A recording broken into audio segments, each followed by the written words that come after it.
반갑습니다. 네, 수요 마음 공방 오늘 12월 22일 함께 공부하겠습니다. 오늘은 교사를 함께 공부합니다. 이경주 청년이 먼저 강연하고 박세훈 교님께서 설교하시겠습니다. 오늘 주제는 복례산 법회와 이론상 구상입니다. 자, 이경주 교를 박수로 모시겠습니다.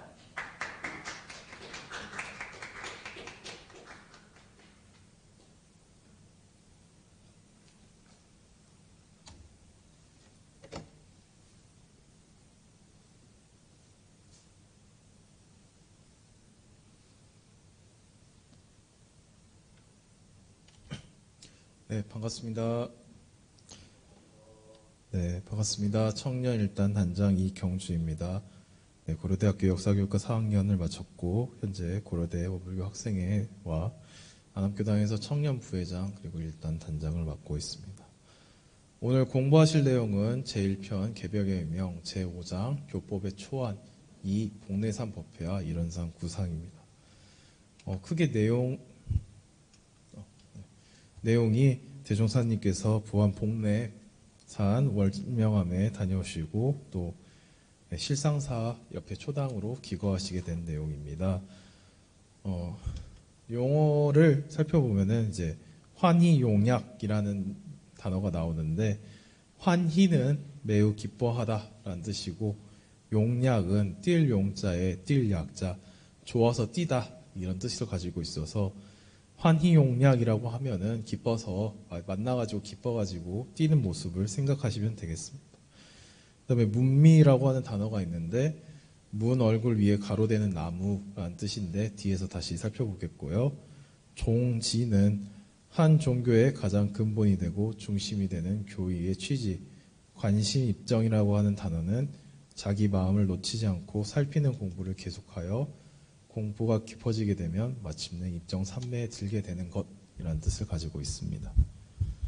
네, 문미 관련해가지고 제가 좀 자료를 살펴보니까 이게 문이 있으면 양옆에 기둥이 문설주고 위에 문인방 부분이 문미다 이렇게 나와 있고 또 이제 옆에 사진은 근정전 사진인데 거기 편액이 걸려 있잖아요. 그 부분이 문미다 이렇게 나와 있어가지고 네, 사진을 가져와 보았습니다.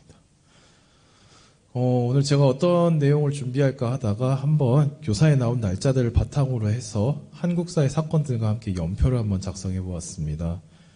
타임라인을 약간 정리해 본다는 느낌으로 지난번 정왕편 방언공사 이후에 타임라인을 좀 정리를 해 보았는데 다만 이제 교사에 나온 날짜들하고 제가 여기 연표에 정리한 내용하고 조금 차이가 날 겁니다.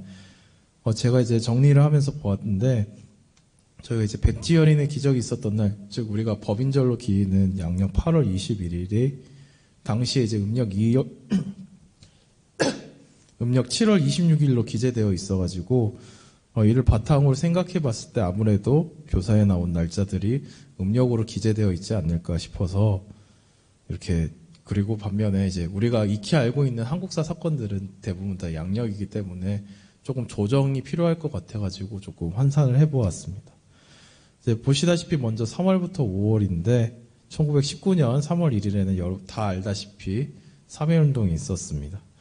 그다음에 4월 11일에는 임시정부가 수립이 되었었고요. 그다음에 이제 교사에 나온 내용을 바탕으로 살펴보면 원불교로 돌아와서 보면은 4월 무렵에 방언공사가 완료되었고 이 무렵에 대종사님께서 복례산 월명암을 10여일간 다녀오셨습니다. 그리고 3월 26일 그다음에 양력으로 보면은 4월 26일부터 법인기도를 시작하였습니다. 5월부터 8월 사이는 별다른 일이 없어서 넘어가고 8월부터 10월을 살펴보도록 하겠습니다. 한국사에서는 크게 이제 8월 달에 조선 총독으로 사이코 마코토가 부임을 했고 문화통치의 일환으로 헌병경찰체를 폐지했습니다. 9월 달에 보면은 강우구 열사가 사이코 마코토 총독에게 폭탄을 투척하는데요. 서울역에 가시면 강우구 열사의 동상이 있습니다. 그리고 9월 11일에는 해외 각지에서 세워졌던 임시정부가 상해 임시정부로 통합이 되었습니다. 원불교로 돌아오게 되면 8월 말 무렵에 정산종사님을 월명암으로 보냈고 9월 달에 대종사님께서 김제 금산사로 가셔서 아까 문미의 일원상을 그려 보이시게 됩니다. 이제 10월도 별다른 일이 없어서 11월로 넘어오게 되면은 한국사에서는 11월 달에 의열단이 결성되었고 12월 무렵에 북로군정서가 결성되었습니다. 원불교로 넘어오게 되면은 11월에 불법 연구의 기성조합으로 이름을 바꾸게 되고 또 이 무렵에 기도를 계속하다가 해제를 하게 되고 대종사님께서 월명암으로 가시게 되셔서 심신을 휴양하시고 찾아오는 동지들을 흔연 영접하시게 됩니다. 여기까지 연표로 살펴보았고 이제 이번 교사에서 나오는 인물들에 대해서 간단히 좀 살펴보도록 하겠습니다. 이제 대표적으로 백학면 선사가 계신데 본명은 이러하고 법호는 학명이다. 그다음에 원래 이제 영광에서 출생하셔서 불갑사에서 출가하셨고 1914년 무렵에는 해외의 불교를 살펴보겠다면서 중국에 가셨고 또 일본에 가셔서 여러 스님들을 만나고 15년에 귀국을 하셨습니다. 귀국하신 이후에는 내소사 월명암 주지로 취임하셨지만 그보다는 월명선원의 조실, 내상사 조실, 백양사 선원 조실에 계셨다고 합니다. 그다음에 자료를 찾던 중에 봤던 내용인데 학명 스님이 이제 내장사로 가셔서 내장선원에 있는 규칙을 살펴보면 선원의 목표는 반선 반농으로 변경한다. 선원의 주의는 자선자수하며 자력 자식하기로 한다. 라고 나와 있고 이런 선원의 규칙이 있었습니다. 대종경에 오게 되면은 제7 성리품 18장에 대종사님과 백학명 선사께서 격의 설로서 성리 얘기를 하셨다 하면서 이제 이청풍에게 이거 알려주어서 백학명 선사가 이청풍에게 견성했다라고 견성인가를 내렸는데 대종사님께서 웃으시면서 앞으로는 이런 방식으로는 견성의 인가를 내리지 못한다라는 말씀을 하는 것이 있습니다. 이외에도 교사 이번 강연 내용 중에 별록 2에서 송적벽, 김남천, 김혜월, 이청풍이 있고 별록 3에는 송규, 송도성, 오창건 등이 있는데 이에 대한 내용은 이번 강연에서는 안 다루고 원고에는 정리해 두었으니 카페에 올라간 원고를 참고하시면 되겠습니다. 이상으로 강연을 마치도록 하겠습니다. 감사합니다.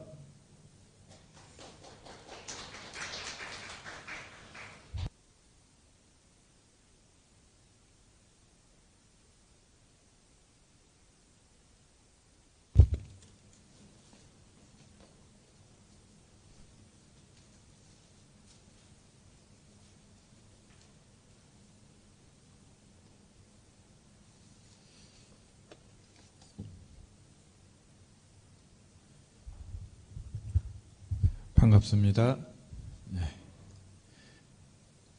오늘은 원기 106년 수요공부방 마지막 시간으로 교사 복례산 법회와 일원상 구상에 대해서 함께 공부하시겠습니다. 중간에 한 두세 개 정도가 있어요. 법인 기도도 있고 불법에 대한 선언 이런 것들이 한 세 개 정도 더 있는데 겹치는 부분이 많아서 이 복례산 법회와 일원상 구상에 합쳐서 설명을 드리겠습니다.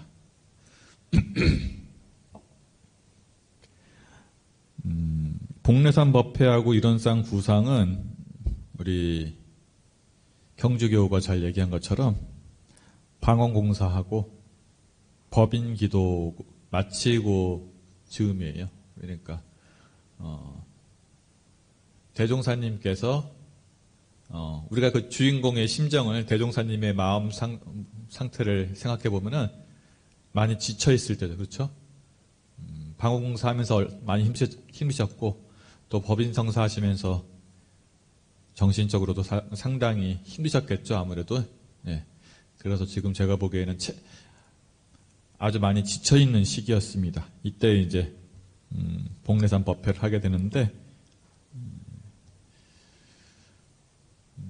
교사를 공부하면서 저는 이런 생각이 들더라고요. 대종사님께서 짜놓으신 정전이 대종사님 법이라고 하면은 교사는 그 법을 대종사님 당대에 한번 실행해 본 것인데,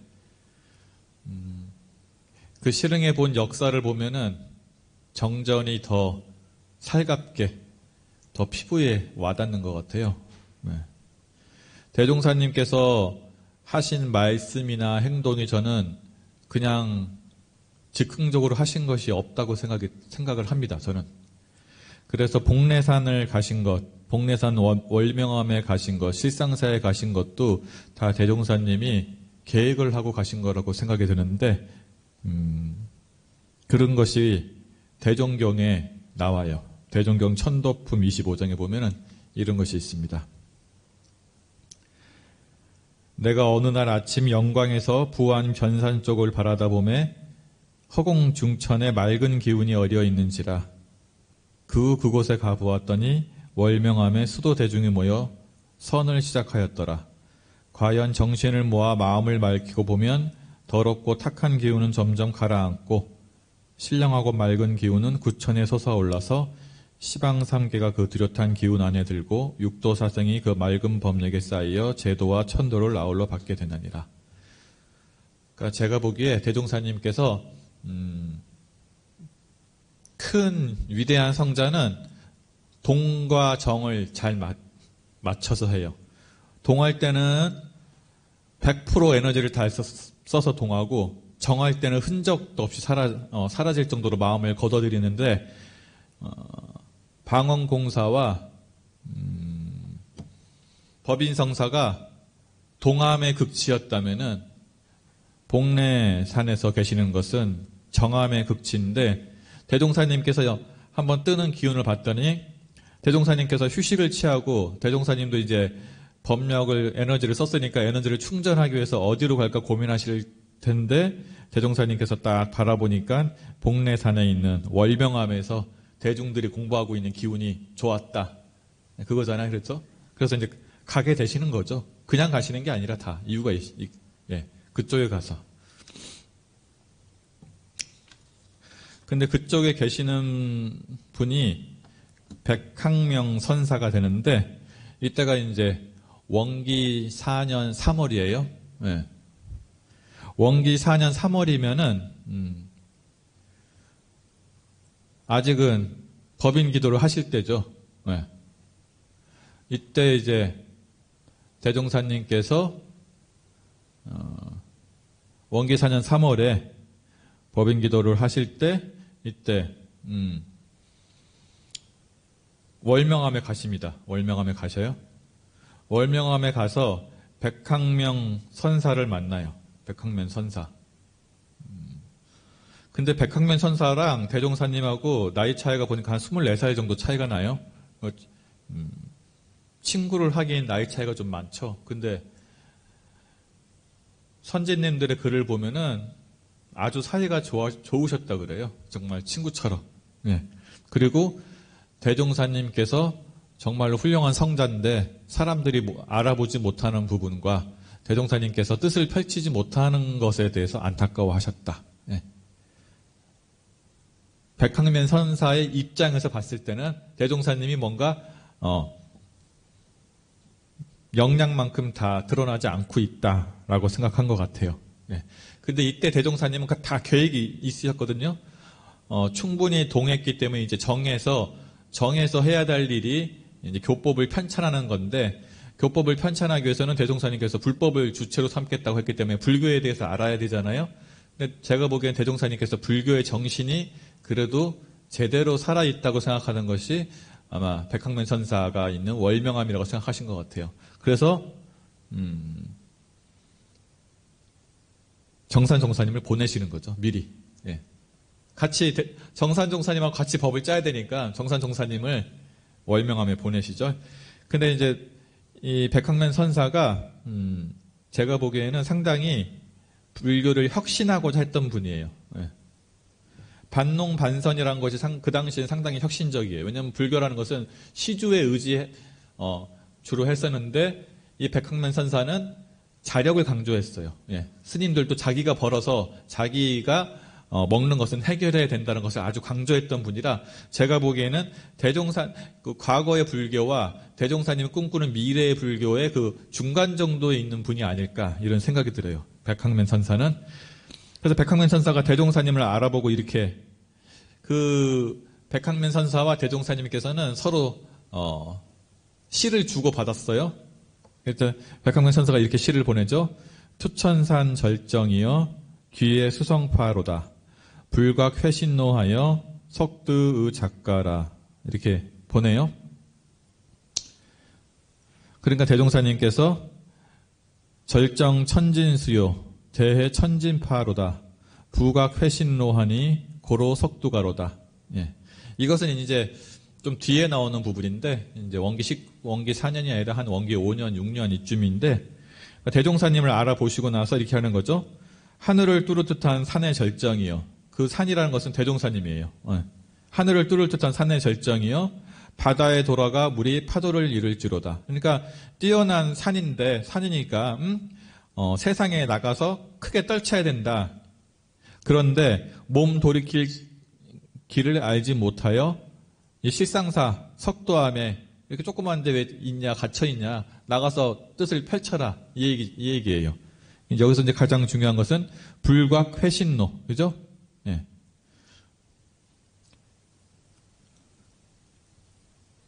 몸 돌이킬 곳을 알지 못하여 석도에 의지한다. 왜 여기서 있느냐, 나가라. 이 얘기고, 대종사께서 거기서 답변하셨죠? 절정 천진수요, 대천진파로다. 이렇게 하시면서, 그러니까 절정도, 당신이 말한 뛰어난 경치나 뛰어난 것도 결국은 천진, 있는 그대로 빼앗는 것이다. 뭔가를 보태서 빼앗는 것이 아니다. 대도 천진 그대로 파도로다. 예. 큰 바다도 있는 그대로 파도로다. 다시 몸 돌이킬 길을 깨달으니 높이 석두가에 드러났도다. 그러니까 학명선사는 대종사님한테 이렇게 던졌어요. 당신은 불각 회신노다. 어디 있을지 알지 못한다. 나가라. 그랬는데 대종사님께서는 부각 회신노라고 했잖아요. 예. 나 모르는 거 아니다. 나 앞으로 내가 할 것을 다 알고 있다. 그거예요. 그러니까 제가 보기에는 백학면 선사도 뛰어난 선사이긴 하지만은 그 판국이 좀 달랐던 것 같아요. 대종사님이 설계한 설계도와 백학면 선사가 설계한 설계도가 좀 달라요. 네. 그러니까 대종사님은 백학면 선사가 한 10층짜리 집을 지으라고 한다면 대종사님께서는 한 100층짜리 지어야 되니까 설계하는데 시간이 많이 걸리는데 자꾸 나가라고 하니까 답답한 거죠. 그래서 나 준비하고 있다. 이 얘기예요, 사실은. 준비에 시간이 많이 걸린다. 이 얘기가 여기 포함된 거예요. 그래서 대종사님이 얼마나 치밀하고 대단하신지 불법을 주체하니까 법인 성사가 끝나고 불법에 대한 선언을 하잖아요. 불법으로 주체를 삼겠다. 그러니까 정산종사를 그래서 월명함에 보내시는 거예요. 불교의 정신이 그래도 살아있다고 생각하는 것. 혁신적인 불교라고. 그러니까 이제 가서 좀 배우고 와라. 예. 모델링 할 만한데 컨설팅 좀 하고 와라. 이 얘기죠. 그래서 이제 정산종사님께서 가셔서 이런 시를 지으시잖아요. 원기 4년 7월 말. 이게 이제 음력이니까 8월 한여름에 보내시죠. 땅 끼우는 구름 말리 훈더히 적시우고 하늘 마음은 달 중간에 깊숙이 사무치는구나. 예. 해서 이제 대종사님에 대한 그리움을 표현한 거잖아요. 대종사님하고 더 있고 싶은데 대종사님께서는 이제 큰 그림을 그리시고 정산종사님을 보내시는 거예요. 이게 이제 원기 4년 3월에 대종사님이 월명함을 다녀오고 백학면 선사를 보고 저 선사는 뛰어난 선사다고 생각해서 자기의 수제자를 그 밑으로 보내는 거예요. 예. 유학을 보내는 거죠. 그쪽으로. 예. 그래서 이제 거기서 계속 있어요. 근데 여러분들이 이제 간혹 착각하는 것이 있는데, 법인 기도가 8월 21일 날, 양력. 예? 그때 끝난 걸로 알고 있는데, 그때는 1차로 끝난 거예요. 그거 끝나고 나서 대종사님이 100일을 더 하셔요. 100일을 더 해요. 예. 그때 8월 21일 날 끝난 게 아니라 8월 21일 날 1차로 끝내고 100일을 더 하시고 해제식을 하세요. 근데 사람들은 대부분 8월 21일 날 끝난 걸로 알고 있어요. 그래서 불법에 대한 선언도 100일 후에 하시게 되거든요. 대종사님께서는 이제 정산종사님을 월명함에 보내놓으시고 본인은 어디로 가시냐? 휴양처를 물색하세요. 휴양처를 물색하다가 금산사로 가셔요. 금산사. 금산사가 그 당시에는 종교, 신흥 종교의 어떻게 보면 집합지 같은데, 예. 제일 핫플레이스예요. 종교 구도자들의 핫플레이스. 예. 그래서 뭐 증상교, 예. 또 다 이쪽에 있었고 그랬죠. 예. 왜 그랬냐면 이 금산사라는 데는 미륵불을 모신 데거든요. 예. 미륵불이라는 것은 그 당시에 그 암울한 시대에 뭔가 우리를 좀 행복한 낙원으로 이끌어줄 미래 부처님이 모시는 곳이기 때문에 저기 보면은 이제 미륵전이 있죠. 거기 미륵 부처님을 모셔놨어요.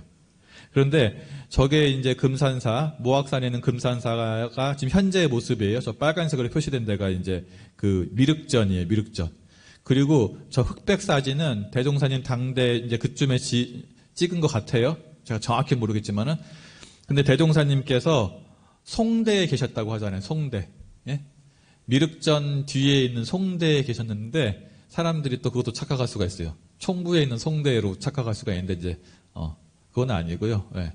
나중에 이제 저게 없어지려고 해서 옮겨오긴 해요. 근데 저 미륵전 뒤에 있는 것이 송대예요. 저기에 머무르신 거예요. 예. 저기에 머무르시면서 살림이 넉넉치가 않으시니까 집신을 꼬아서 원평 시장에 있는데 팔아서 생활을 하셨어요. 이제 저기가 이제 휴양지를 물색하다가 금산사로 가신 거예요. 미륵의 기운이 있는 거니까. 미래 불교의 기운이. 그랬는데 이 금산사라는 데가 어디냐면은 원평이라는 데가 대단한 데예요. 500명 정도 남짓한 마을에 4대 종교가 다 있어요. 예?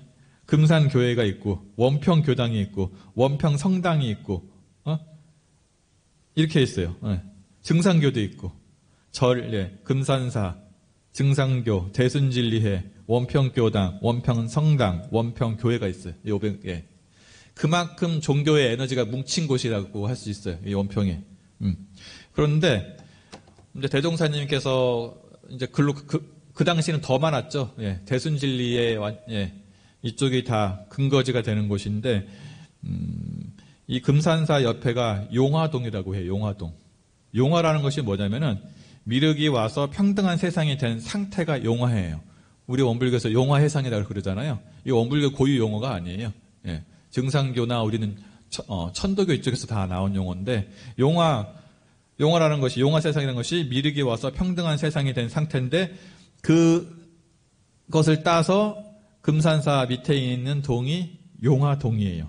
그러고 나서 대종사님이 저기 쉬러 가셨을 때가 언제냐면은 강증산 선생님이 돌아가신 지 10년 후예요. 그러니까 강진상 선생이 다시 온다고 하셨거든요. 제자들한테. 그러니까 이제 그쪽에는 좀 비범한 사람만 오면은 증산교의 제자들이 증산님의 후신이 아닌가 하고 막 관심 있게 볼 때예요. 그러면서 이제 증산교 도전인가 보면 이렇게 나와요. 내가 유불이 돼서 올 것이다. 유불이라는 것은 떠도는 부처란 말이거든요. 그럼 떠도는 부처라는 것은 뭐냐면 우리 같은 경우는 활불이겠죠. 이 유불이라는 것은 떠도는 부처고 움직이는 부처가 되는 거고 이것이 이제 미륵불이에요. 내가 미륵불로 오겠다.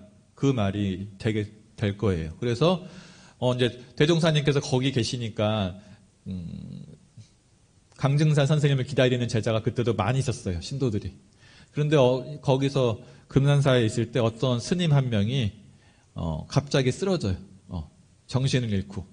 그래서 거기에 있는 사람들이 이제 어찌할 바를 모르고 있을 때 대종사님께서 태연하게 가셔서 머리에다가 이렇게 십자가가 같이 이렇게 열십자를 하나 그리셨다고 해요. 네. 그랬더니 그 사람이 깨어났다고 해요. 그러니까 이제 또 난리가 나요. 그 근방에 있던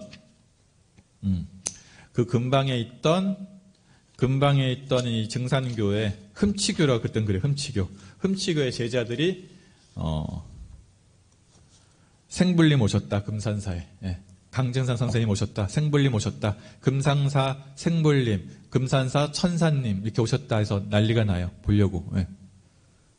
그러니까 그 당시가 1919년이 언제예요? 3.1운동 때잖아요. 일본에서 조금이라도 사람의 이목을 끄는 사람이 있거나 대중의 기운이 모이는 사람이 있으면 무조건 잡아간단 말이에요. 예. 그러니까 대종사님을 경찰에서 잡아가요. 예. 김제 경찰서로. 저 밑에 있는 것은 김제 경찰서는 아니고 군산 경찰서예요. 예. 비슷할 것 같아서 넣어놓은 거고, 위에는 이제 대종사님께서 넉넉치 않아서 집신을 지어가면서 예, 의식주를 해결하셨던, 예, 그래서 금산 시장 비슷할 것 같아서 넣어놓은 건데 실제는 아니에요. 그러니까 이제 가서 10일 만에 이제 풀려나세요. 예, 죄는 없으니까. 그래서 이제 대종사님은 저 사진이 이제 그 당시에요. 대종사님 원기 한 13년 정도니까 저 사진은 아마 금산사에 계실 때보다는 한 3년 후의 사진일 것 같은데 저 정도 때였죠. 그러면서 이제 대종사님께서 그래요. 그 황희천 선생님한테 금산사에서 경찰서 갔던 그 회고담을 하실 때 이렇게 하셨대요. 내가 김제 경찰서 가봤더니 경찰서가 무섭다고 하던데 뭐 하나도 안 무섭던데 이렇게 황희천 선생님한테 얘기를 했대요. 그래서 아니 하나도 안 무섭고 참 좋기만 하더만 이렇게 얘기를 했대요. 황희천 선생님한테. 그랬더니 황희천 선생님이 황당해 하시면서 경찰이셨잖아요. 뭐가 그렇게 좋냐고 경찰서가 이렇게 얘기를 했대요. 그랬더니 내가 금산사 그 송대에 있을 때는 식사가 궁한데 거기 있으면은 삼시세끼 밥 주지, 목마르면 물 주지, 저녁에 재워주지, 아침에 깨워주지, 또 밤에는 지켜주지. 그런 극락이 없더라고 이렇게 얘기를 했대요. 그런데 왜 사람들이 무서워하는지 모르겠어? 이렇게 스필버문에 이렇게 있어요. 네. 그랬더니 황희천이 이제 선생님 기가 막혀서 종사님 그게 좋은 겁니까? 이렇게 얘기를 했대요. 그랬더니 대종사님께서 한 말씀 하시는 게 죄 짓고 있으면은 자기의 안방도 무섭지 이렇게 얘기했다고 합니다. 나는 죄를 안 짓고 있기 때문에 경찰서도 무섭지 않고 어디도 무섭지 않다는 거예요. 다 나를 지켜준다고 생각하는 거니까 참 그 대종사님께서 가지고 계시는 그런 그 호방함과 그런 여유가 경찰서에 가서 이렇게 좋은 극락이 없다고 하시는데 또 맞는 말씀이시잖아요. 밥 먹여주고 아침 되면 깨워주고 지켜주고 하니까. 예. 그래서 죄 짓고 있으면, 그러니까 네가 죄가 있으면은 편안한 너의 집도 무서운 데고 죄가 없으면은 경찰서도 무섭지 않지 해서 이제 일주일 만에 풀려서 다시 영산으로 돌아오십니다. 근데 이제 대종사님께서 이 금산사에서 교법을 짜시기 위해서 가셨던 첫 번째가 금산사인데 거기서 이제 이론상을 그려요. 그려서 그 송대에다가 문에다가 붙여놓는데 나중에 그것을 우리 저기 있는 고산 이웅건 선지님께서 그것 종사님께서 가지고 와요. 예, 거기 그러니까 이제 금산사에서 그 송대를 철거한다고 하니까 그 이론상을 띄어서 가지고 와서 본인 집무실에다 액자를 넣고 했었는데 6.25 전쟁 때 그게 소실이 돼요. 예. 그러니까 우리 원불교 최초의 이론상이 소실이 된 거죠. 예. 잘 보관했었는데 그렇게 돼요. 그때 대종사님께서 갑자기 스님을 살리니까 따라왔던 분이 저 두 분이에요. 대종경 속에서 나오는 분함수, 이망갑 이 두 분이 증상교분인데 이때 대종사님께서 하시는 그 이적을 보고 이제 복례산까지 따라오게 됩니다. 그러면 이제 복례정사가 있어요. 복례정사. 여러분들이 이제 대종사님께서 복례산에 그냥 가시진 않았을 거 아니에요. 복례정사라고 하면은 어떤 것을 말하냐면은 대종사님께서 실상사 옆에다가 지었던 집 3칸, 예, 방 3칸짜리 초당과 또 석두암, 예, 그것을 합해서 복례정사라고 합니다. 예. 근데 이제 이 변산을 소금강이라고 해서 여기다 이제 이 복례산이라고 하거든요. 여기서 대종사님께서 5년간 머무르세요. 5년간 머무르면서 대종사님께서 복례제법상이라고 하잖아요. 그때 이제 법을 짜시는 거예요. 영산에서 음력 10월 6일 날 법인 기도를 해제해요. 음력 10월 6일이면은 11월 정도 될 거예요. 11월 중순 정도. 그때 그러니까 법인 양력으로 8월 21일 날 법인 성사가 되고 나서 100일을 더 기도하세요. 그러고 나서 해제를 하는 거예요. 해제를 하고 10월 20일 날, 양력으로 12월 12일 날 변산으로 갑니다. 변산으로. 그래서 월명암에 도착해요. 월명암에 도착하면 정산 종사님이 계시잖아요. 그래서 정산 종사님은 월명암에 계셔가지고 법인기도 해제기도를 같이 못했어요. 그러니까 대종사님께서 오창건 정산 종사님과 함께 10월 26일 날, 양력으로는 12월 18일 날 해제기도를 한번 다시 하시는 거예요. 예. 되게 꼼꼼하시고 철저하셨죠. 예. 근데 여러분들이 이제 실상사와 복례정사와 월명암이 어떻게 이제 위치가 좀 어떻게 될까 좀 정확히 그려지지가 않잖아요. 이제 보면은 복례정사라고 하는 것이 대종사님하고 제자들이 만든 거예요. 거기서 이제 머무르기 위해서 그게 한 3칸 정도 돼요. 한 칸은 대종사님이 쓰시고 한 칸은 여자 제자들이 쓰고 한 칸은 남자 제자들이 썼어요. 네. 이렇게 해서 한 3칸 정도 되고 그 복례정사는 어디에 있냐고 하면은 실상사.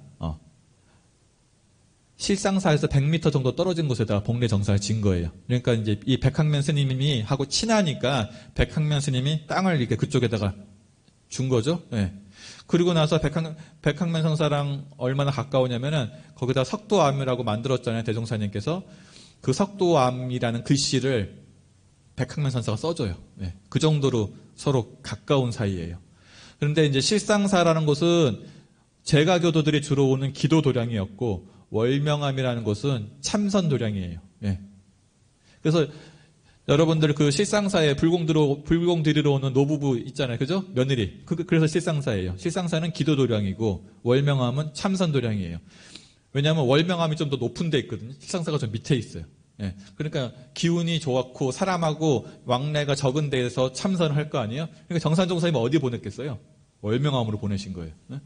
그리고 실상사는 이제 하고. 근데 이제 대종사님께서는 사람들을 많이 만나야 되니까 실상사 옆에다가 초당을 지은 거죠. 그러면 이제 대종사님께서 오시니까 정산종사님께서 대종사님이 보고 싶으니까 어떻게 하셨겠어요? 밤마다. 네. 밤마다 뛰어내려오잖아요. 심리 정도 된다 그래요. 월명암에서 네, 실상사까지. 그것을 정산노라고 해요. 정산노. 정산종사님이 대종사님을 뵙기 위해서 달빛 속에서 이렇게 라고 이렇게 합니다. 여러분들이 한번 가보시면 좋을 것 같아요. 정산로. 네. 그 정산로라는 것은 월명암에서 실상사로 이어지는 길이에요. 대종사님 만나기 위해서. 네. 자, 그러면 이제 이번에 이 교사에서 이번 대목에서 가장 중요한 것은 대종사님께서 왜 복례산에 들어갔나. 그게 중요한 거거든요. 네. 그것을 백학면 선사도 몰랐잖아요. 왜 여기로 들어왔냐. 이렇게 했잖아요. 나가야지. 대종사님께서 4가지 이유 때문에 한 거예요. 일단 힘들어요. 예. 방언공사에서 몸이 힘들어요. 좀 쉬어야겠어. 예. 그리고 이제는 불법에 대한 선언을 했어요. 예. 그러는데 교리가 없잖아요. 그러니까 교리를 만들기 위해서 가신 거예요. 첫 번째는 쉬러 가고, 그다음에 교리를 만들기 위해 가고, 그리고 이제 불법 연구회라는 것을 만들어야 되는데 돈과 사람이 없잖아요. 여기서 이제 사람들을 만나기 위해서 간 거예요. 또 3번째는. 그 4번째는 대종사님이 금산사에서 이적을 일으켜서 경찰서에 불려갔잖아요. 영광에서도 불려가시고 2번을 불려가시니까 이제 조금 외진데 있어서 사람들의 이목을 피해서 활동을 하기 위해서 이 4가지 이유로 가시는 거예요. 그러니까 본인은 이런 계획이 있는데 백학면 선사께서는 왜 여기에 있냐 하니까 이제 대종사님께서는 다 뜻이 있다라고 한 거예요. 이때 이제 이 실상사에서 가장 대종사님 옆에서 많이 보좌했던 분이 2분이에요. 김남천하고 송적벽. 김남천하고 송적벽, 이 장적조. 네. 우리 현승교우님, 김남천하고 송적벽 어디서 나와요, 선생님? 네. 목침하고 또 어디 나와요? 서로 싸우는 거 나오잖아요. 그죠? 어느 날, 이 김남천하고, 송적벽이 두루 친한 친구예요. 네. 어떤 거냐면은, 송적벽 같은 경우에는 증산교에서 책 같은 경우였어요. 그래서 금산사 주변에서 엿장수를 했다고 그래요. 엿을 만드는 거. 그래서 나중에 원불교에서 그 엿장수를 할 때 이 송적벽에 도움을 했다고 돼 있어요. 근데 왜 금산사에서 엿을 했기 때문에 많은 사람들이 금산사를 거쳐가니까 이 증산교에서 그 뭔가 연락을 하고 사람을 만나기 위해서는 이 송적벽 선생님을 통해서 했다. 예, 하는데 이 송적벽 선생님을 정산종사가 입교를 시켜요. 예. 왜냐하면 정산종사님께서 성주에 계실 때 스승을 만나러 증산교까지도 간단 말이에요. 그랬을 때 이 송적벽을 만나라 그런 거예요. 그래서 만나가지고 교화시켜 버리는 거예요. 이제 대종사님 만나서. 그래서 송적벽을 만나서 그 송적벽의 친구였던 김남천도 같이 되는 거예요. 근데 송적벽 이 분이 증산교에 있는 정말로 대단한 분들 다 입교시켰어요. 거의 여기 뭐 장족조 뭐 이런 분들 다 끌어온 거예요. 그러는데 이 송적벽 이분은 증산교에서 오래 있었기 때문에 신통에 대한 것이 되게 많이 갈망이 있어요. 그랬는데 대종사님께서 금산사에서 한번 보여주셨는데 대종사님께서 얼마나 그때 돈이 없으셨냐면은 단원 그 구인선진들한테 시계 사줬잖아요. 시계. 그거 다시 달라고 해서 다시 팔아서 쓸 정도로, 예, 그렇게 나와 있어요. 거기 보면은. 범사님이 보면은 시계 다시 달라 해서 팔아가지고 쓸 정도로 돈이 궁하단 말이에요. 그랬는데 대종사님께서 이렇게 돈이 궁한데 이적을 보여주지 않는 거예요. 이적 한번 보여주면 돈도 모이고 사람도 모일 텐데. 그래가지고, 점점점 대종사에 대한 불신이 생겨나서, 그런데 이 김남천 선지는 정법을 알아보셔서 이 김남천과 이 송적벽이 싸우게 되는 거예요. 근데 이 김남천과 송적벽은 그 토목 공사를 하시는 분이고 이 김남천은 목수예요. 그래서 이 두 분이 항상 원불교 건물들을 다 공사하셨단 예, 하셔서 이 실상사도 이 두 분이 지은 거예요. 가서. 예. 그러다가 이제 싸운 거예요. 근데 대종사님께서 밥을 안 드셨잖아요. 예.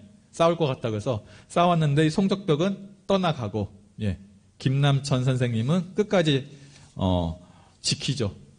그래서 이렇게 돼 있어요. 이제 그 이청풍이 나오잖아요. 아까 우리 이청풍이 이 김남천 선진의 손녀예요. 손녀. 그래서 이제 그 거기 복례산에 온 거예요. 손녀들 데리고 와서 그 견성인가 봤잖아요. 이 김남천 선진의 손녀한테 이렇게 해가지고 다 입교를 이렇게 시키는 거죠. 예. 그래서 이제 결국에는 이렇게 갈라지게 되고, 하지만은 대종사님께서 이 송적벽이 큰 역할을 많이 했다고 그래서 나중에는 이 송적벽을 제명을 시키거든요. 여기 우리 원불교에 대해서. 네. 그러는데도 이제 대종사님께서는 공덕이 많다 그래서 하산이라는 법포를 내리세요. 하산이라고. 네. 그래서 이제 이것이 이 송적벽 김남천 이 선지님에 대한 일화가 돼요. 이렇게 이제 대종사님께서 이렇게 어려운데도 정법으로 원리 원칙대로 가신 거예요. 예, 이 상황에서 제자들한테 준 시계도 팔아서 쓰는 상황에서. 예. 이것이 이제 실상사 모습이에요. 예.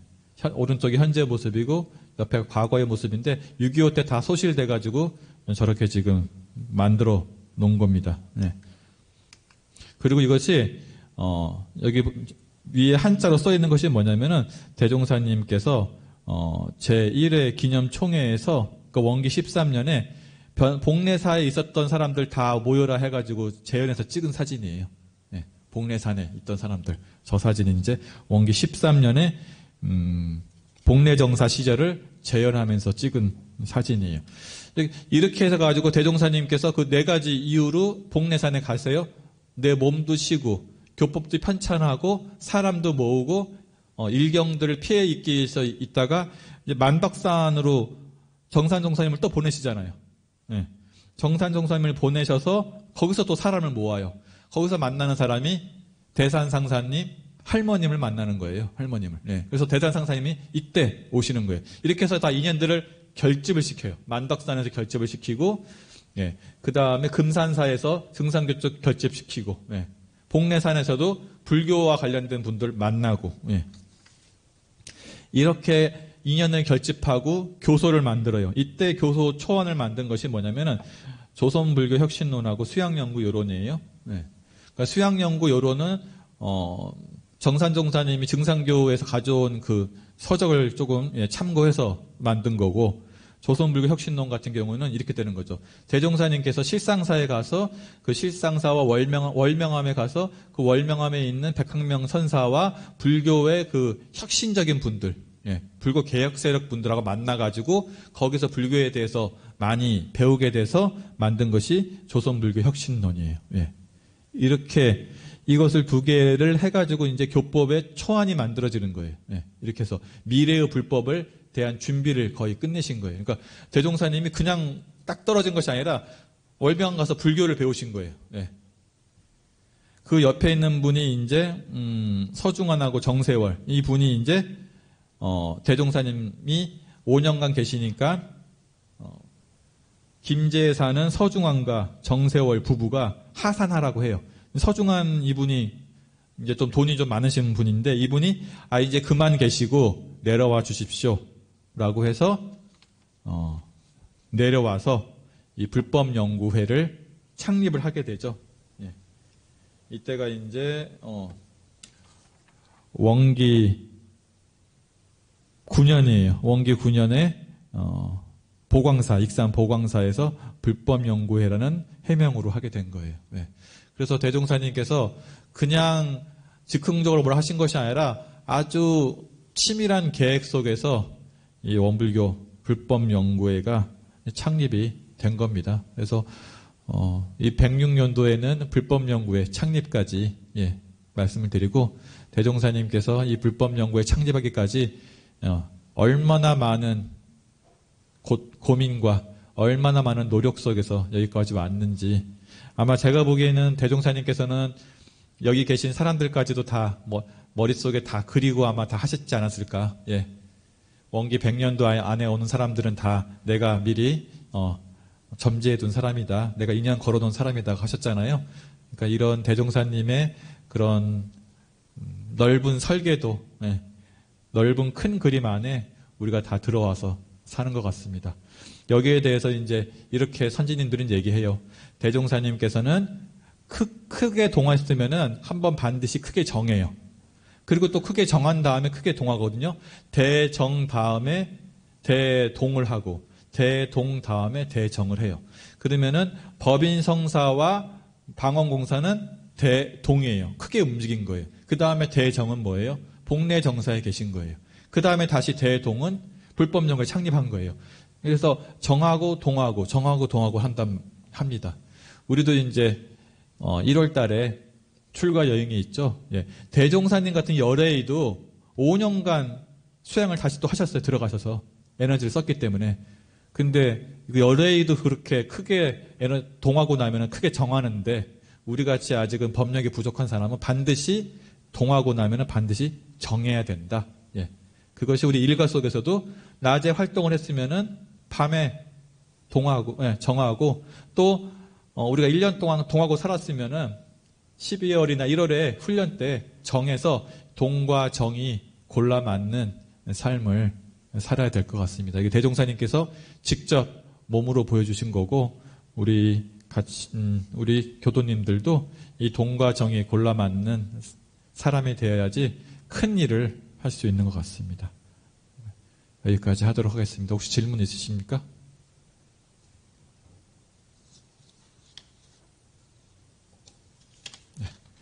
질문 없으면은 우리 이 어려운 상황 속에서도 영상 법회를 잘 할 수 있도록 해주신 우리 영상 미디어 부에 한번 큰 박수 보내주시고 마치도록 하겠습니다. 감사합니다.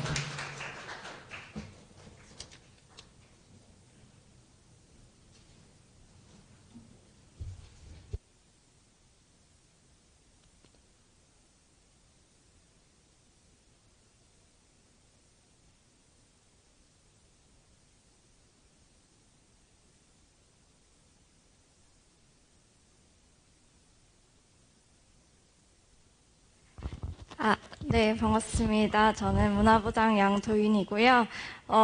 저희 원기 106년도 진행했던 공연들에 대해서 일반 교도님과 청년분들 모두 투표를 진행을 해주셔서 정말 열띤 불꽃 튀는 경쟁 끝에 임도훈 교님의 오래된 노래 공연이 선정이 되었습니다. 네, 그래서 오늘 종강에서 106년 종강에서 이제 앵콜 공연을 진행을 하게 되었고요. 그리고 오늘이 종강이기도 하지만 또 교무님의 마지막 설교이기도 해서 베스트 앵콜 공연을 조금 더 특별한 무대로 꾸며봤다고 합니다. 그럼 이제 공연자분을 모시도록 하겠습니다. 큰 박수로 맞아주세요.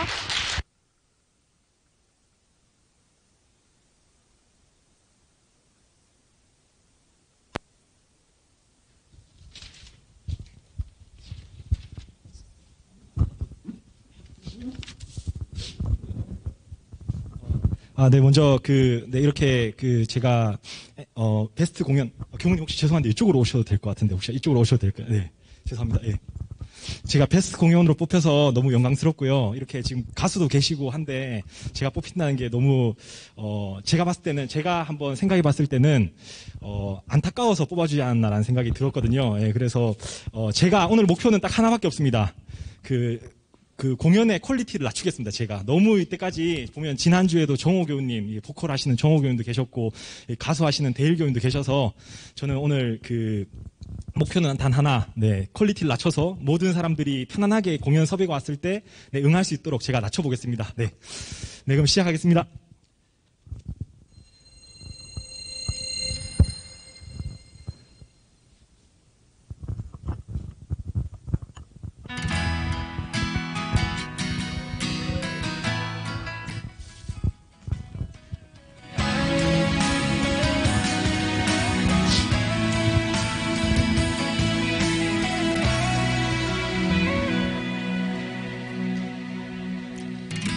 오래전에 함께 듣던 노래가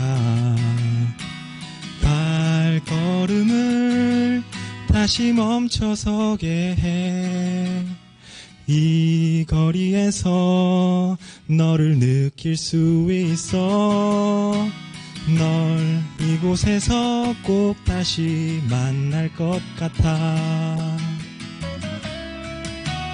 너일까봐 한 번 더 바라보고, 너일까봐 자꾸 돌아보게 돼. 어디선가 같은 노래를 듣고 날 생각하며 너 역시 멈춰 있을까. 오래전에 함께 듣던 노래가 거리에서 내게 우연히 들려온 것처럼 살아가다 한 번쯤 우연히 만날 것 같아. 사랑했던 그 모습 그대로 내 사랑이 그대로인 것처럼 발걸음이 여길 찾는 것처럼 꼭 만날 거야. 지금 이 노래처럼 날 사랑하는 네 맘도 같을 테니까. 오래전에 함께 듣던 노래가 거리에서 내게 우연히 들려온 것처럼 살아가다 한 번쯤 우연히 만날 것 같아. 사랑했던 그 모습 그대로. 네, 세용교님, 소원교님, 이제 수영방에서 교무님들의 그런 살인 미소와 목소리와 설교를 못 듣는다고 생각하니까 너무 마음이 아픈데요. 네, 있을 때 더 잘할 거리라는 생각을 많이 남는데 앞으로 열심히 공부하고 연락도 자주 드리고 찾아뵙겠습니다. 감사합니다. 아직 법회가 남아 있으니까 저는 여기까지 하겠습니다. 네, 남은 노래부터는 두 교무님을 생각하면서 부르겠습니다. 운명처럼 아니면 우연처럼 우리가 다시 예전처럼 만날 수 있다면 너에게 나 해주고 싶은 말이 하나 있어. 널 다시는 놓치지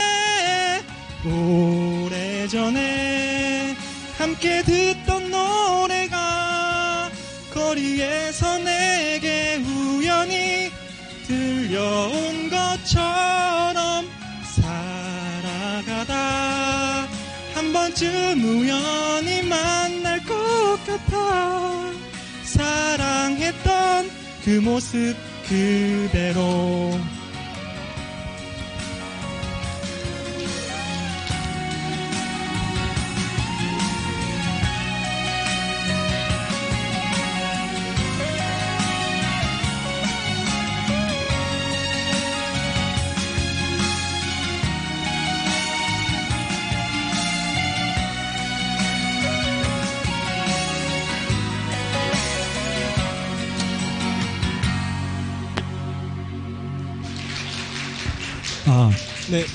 네, 교무님 앞으로 모시고, 네, 회장님께서 뭐 이렇게 준비하셨다고 하셔가지고, 네, 교무님 두 분 앞으로 모시겠습니다. 네.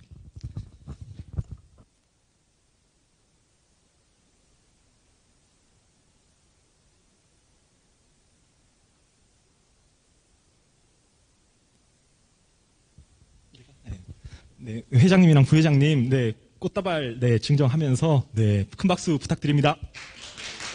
네, 교무님 감사합니다, 정말. 네, 감사합니다. 소감 드려야 되나? 네. 수용빵, 종강 소감. 보내는 거야? 간단하게. 아, 고맙습니다. 이거 정말 특별한 공연이네. 역대 있었던 공연들을, 이 모습들과 다 같이 담아서 되게 너무, 새록새록 생각이 났고, 우리가 사실은 공방 끝날 때마다 이렇게 선물 받고, 뭐, 이렇게, 꽃다발 받고 이런 것이 좀 어색해요, 사실은. 그래서 오늘은 없겠지 했는데, 예, 이제 마지막으로 해준 것 같고, 공부방 하면서 제가 준비하면서 또 공부를 많이 스스로 하게 되었고, 어떻게 하면, 보사님 계실 때도 그랬고, 우리 세영교님 계실 때도, 제가, 좀, 뭐랄까 해야 될까, 누가 안 되게 하려고 많이 노력을 했었는데, 많이 부족했죠. 그런데 그 과정에서 제가 많이 오히려 공부하면서 배웠던 것 같고, 저는 9년 동안 있으면서 우리 세영교님과 보상교우님 그 설교를 들을 수 있어서 너무 사실은 그게 행복했어요. 여러분들은 뭐 어떻게 생각하는지 모르겠지만 그 기간 동안 공부할 수 있어서 너무 좋았고 뭐 설교는 많이 안 했지만 그 시간이 너무 감사했고 또 같이 해준 여러분들이 있어서 고마웠습니다. 오늘 이렇게 축하까지 해주니까 네, 더 감사하고 그 마음 잘 받아서 또 공부하겠습니다. 고맙습니다. 예. 저는 뭐 9년까지는 아니지만 3년이긴 한데, 예. 설교를 많이 해가지고 되게 긴 것처럼, 예, 느껴지고 있습니다. 제가 성옥교문을 보니까 성옥교무님이 장점이 많이 있는데, 큰 장점이 좀 꾸준하셔요. 그래서 사실은 그 중간에 몸이 아플 때도 좀 있었어요. 근데 내색하지 않고, 거의 성옥교님 빠진 적이 없었잖아요. 저는 한두 번 빠졌는데, 그게 참 옆에서 대단하다라고 느꼈고요. 그리고 이제 수요 공부방 하면서, 뭐 사실은 제가 공부가 많이 돼서, 그게 저한테는 가장 큰 소득이었기 때문에, 뭐 힘들지 않게, 뭐 즐겁게 했습니다. 예. 힘은 좀 들었지만은 즐겁게 했습니다. 예. 그래서 제가 제일 그 수혜자인 것 같아서, 감사하고, 뭐, 이제, 같이, 우리 또, 뭐, 시작과 끝이 들이 아니니까, 그런 마음으로 또 즐겁게 공부하시면 좋을 것 같습니다. 우리 특히 영상 미디어부 우리 송정원 교수님은 제가 설교 끝나고 이제 들어가서 좀 쉬려고 하면은 그때부터 시작하셔가지고 거의 12시까지 하셨는데 그 모습 볼 때마다 잘해야겠다라는 생각이 더 열심히 들어서 예, 피드백도 많이 해주셔서 예, 감사하고 아무튼 감사합니다. 여러분들 감사하고 더 이제 같이 정진해서 더 이제 우리 열흘가 될 때까지 같이 열심히 공부하면 좋겠습니다. 감사합니다. 네. 네. 사회는 다시 보실 거예요?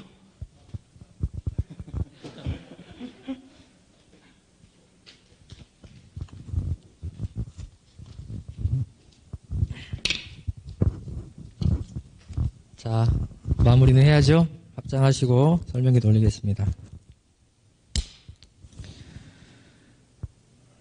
법신벌 사은이시여, 대종사님은 다 계획이 있으셨습니다. 대종사께서 부엔 복례정사에 휴양차 머무시며 일경의 감시를 피하고 또 새 인연들을 만나는 동시에 세계 교화를 위한 법의 그물을 짜셨습니다. 주세별로 오신 대종사님께서도 미리 준비로 만생년 구원의 법을 짜신 그 모습에서 저희들도 모든 일에 미리 준비를 체질화해야겠다는 생각을 가져봅니다. 저희들로 하여금 대종사님의 큰 그물인 사막팔조 사은사유를 배우고 실천하여서 세상에 전하는 큰 일꾼들이 되도록 이끌어 주시옵소서. 일심으로 비옵나이다. 오늘 이제 종강하고요. 내년도 107년에 2월 16일 날 정전 공부로 다시 시작을 하겠습니다. 새 인연을 대종사님께서 만나시고 교화를 하셨듯이 여러분들도 새 교우님과 또 정전 공부는 계속 돼야겠죠. 예, 그리고 정전은 평생을 두고 영생을 두고 공부해야 될 공부 자료이기 때문에 또 보고 해서 반드시 여러분 걸로 만드셔서 대종사님의 내가 혈신 제자다 이렇게 말할 수 있도록, 심통 제자다 말할 수 있도록 이렇게 하는 정전 공부 시간이 되시면 좋겠습니다. 그렇게 되기를 염원하면서 오늘 원기 106년 수요마음공방 모두 마치겠습니다. 감사합니다. 마음 공부 잘합시다.